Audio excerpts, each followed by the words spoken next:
Hello everyone! So yung topic natin for this video is all about HR, LR, and LR. So ano nga ba yung LR? Oh, medyo typo lang dito pala.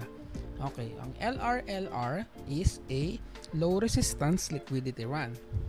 It's a market condition where price moves in a clear one-sided direction with little to no resistance, meaning it doesn't face significant pullbacks or consolidations. If you're going to take a look at this, failure swing yung mga nakikreate niya. Wala siyang mga stop hunt na ginagawa. Like here, tignan nyo dito sa part na to, wala naman siyang na-take out na highs. Okay? Bearish yung example natin dito. So, ang tawag dyan, pag mag-create siya ng mga failure swings, low resistance liquidity run. Yan, yung price is moving in one clear direction. Halos wala ng resistance. So, yan, magandang target yan, magandang liquidity para maging natin pag halimbawa mag long entry na tayo. Magandang target yung mga yan kasi walang masyadong kumbaga resistance. Okay? So, yun yung difference nila ni HRLR. So, ano naman si HRLR? Yan, high resistance liquidity run. Meaning, in a high resistance liquidity run, the market does not move straightforwardly to the liquidity target. Instead, it experiences numerous pullbacks and consolidations. This type of price action is characterized by a lot of back and forth movement, making it challenging to hold positions without getting stopped out or experiencing significant drawdowns.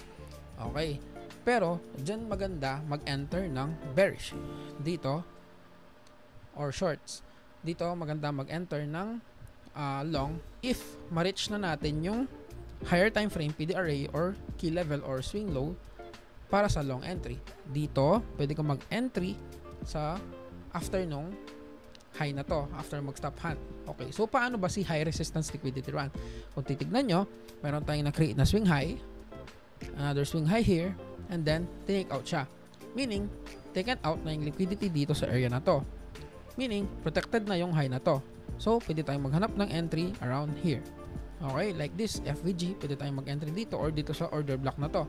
Okay, so another high na naman dito, and then na-take out na naman. Okay, so meron tayong separate topic for advanced market structure kung paano natin gagamitin ito as our, kumbaga, entries. Okay, so ganun siya. And then, punta siguro tayo sa mga example sa actual chart. Ito, kung titignan nyo to, meron tayong mga nabubuong mga lows, low, so na-take out siya, stop hunt, and then ito na naman, low, low, ayan, take out siya. So maganda mag-entry around here, aangat yan. Protected to, dito yung SL mo. Protected to, dito yung SL mo.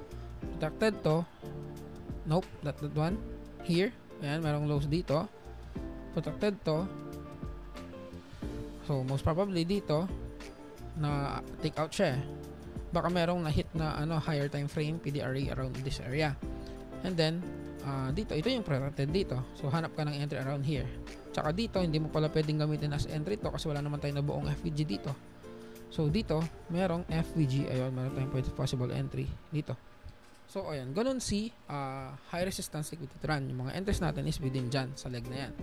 Okay? So, tignan naman natin yung example ng LR. Ayan. Kung makikita nyo, yung mga lows natin dito, like this one, low, failure swing. Dito, saan pa ba yung low natin ito? Failure swing. Mabilis bababa yung price dyan. Magandang target yan. Kung itutuloy natin yan, alam ko bumagsak yan eh. Ayan, bumagsak siya. Ayan. Okay, pwede tayo nakapag-entry tayo dito sa FVG dito. Like here, ganito. Ayan. Good target yung mga yan. Here. Okay. Ganyan siya. So, another example, siguro dito. Ayan, kung makikita nyo, failure swings yung mga yan. Ito naman natin nabuo dito. Ayan. Ayan, failure swing. Lows. Ito naman lows dito. Ito yung low natin. And then, valid low ulit. Ayan. Low. Pero mukhang mag-shift na tayo dito. So, mayroon tayong inversion dito. Sign of reversal to. Now, pwede tayong mag-entry sa FVG na to. Okay? So, ang pwede natin gawin, like dito, example lang naman to, mabilis bababa yung price dyan. Kasi, low resistance liquidity run ito. Okay? So, ganyan. Yun, ang bilis ng price, oh. Kung i-compare nyo gaano katagal to, yung hanggang dito sa high, or maybe hanggang dito before yung ano natin, medyo matagal yan, ilang bars yan compared dito sa ilang bars lang na bumaba to compared dito. Okay, dito naman yung mga entries natin, hindi ko pala nabanggit kung paano yung possible entries natin dito, like this one. Since protected low to, itong area na to, gagamitin natin yan as SL. So kung mag-entry tayo ng long dyan, maybe dito sa FVG na to, then ganyan, SL. Safe yung SL mo na yan unless talagang reversal na tayo.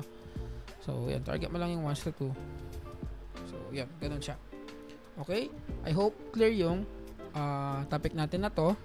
And if meron kayong questions, chat lang kayo. Yan lang. Thank you so much and bye-bye.